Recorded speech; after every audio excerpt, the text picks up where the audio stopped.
દીવ અને દમણના પ્રશાસક પ્રફુલ્લ પટેલે અંબાજી મંદિરે દર્શન કર્યા. કેન્દ્ર શાસિત પ્રદેશ દીવ અને દમણના પ્રશાસક પ્રફુલ્લ પટેલે આજે પવિત્ર યાત્રાધામ અંબાજીની મુલાકાત લીધી હતી. આ મુલાકાત દરમિયાન તેમણે અંબાજી મંદિર ખાતે મા જગતજનની અંબાના દર્શન અને પૂજા અર્ચના કરી આશીર્વાદ મેળવ્યા હતા.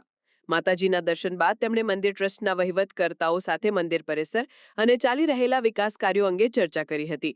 આ તકે પ્રશાસક પ્રફુલ્લ પટેલે મંદિરની સુરક્ષા વ્યવસ્થા, યાત્રાળુઓ માટેની સુવિધાઓ અને સ્વચ્છતા જાળવણીની કામગીરીનું પણ નિરીક્ષણ કર્યું હતું. તેમણે ખાસ કરીને ભાદરવી પૂનમના મેળા અને આગામી તહેવારો દરમિયાન યાત્રાળુઓના સુચારુ સંચાલન અંગે સંબંધિત અધિકારીઓને જરૂરી સૂચનો આપ્યા હતા. તેમની મુલાકાતનો મુખ્ય હેતુ યાત્રાધામના વિકાસ અને સુવિધાઓમાં વધારો કરવા અંગેનો હતો.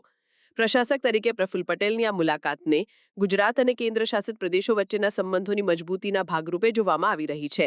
તેમણે આ પ્રસંગે જણાવ્યું હતું કે અંબાજી માત્ર ગુજરાતનું જ નહીં, પરંતુ સમગ્ર દેશ માટે એક મહત્વપૂર્ણ શક્તિપીઠ છે. તેમણે માતાજીના દર્શન કરી ધન્યતા અનુભવી હતી અને સૌના કલ્યાણ માટે પ્રાર્થના કરી હતી.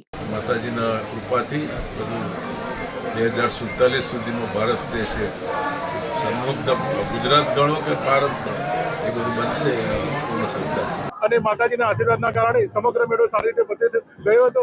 તેના અનુસંધાનમાં અમારો સમગ્ર આરોગ્ય સ્ટાફ, હોસ્પિટલનો સ્ટાફ તેમજ અન્ય અમારા સ્ટાફ વડે રજાનો પ્રોગ્રામ કર્યો હતો અને અમે અંબાજી હોસ્પિટલથી જે મંદિર સુધી ચાલતા આવ્યા હતા, માતાજીને ધજા ચડાવી હતી.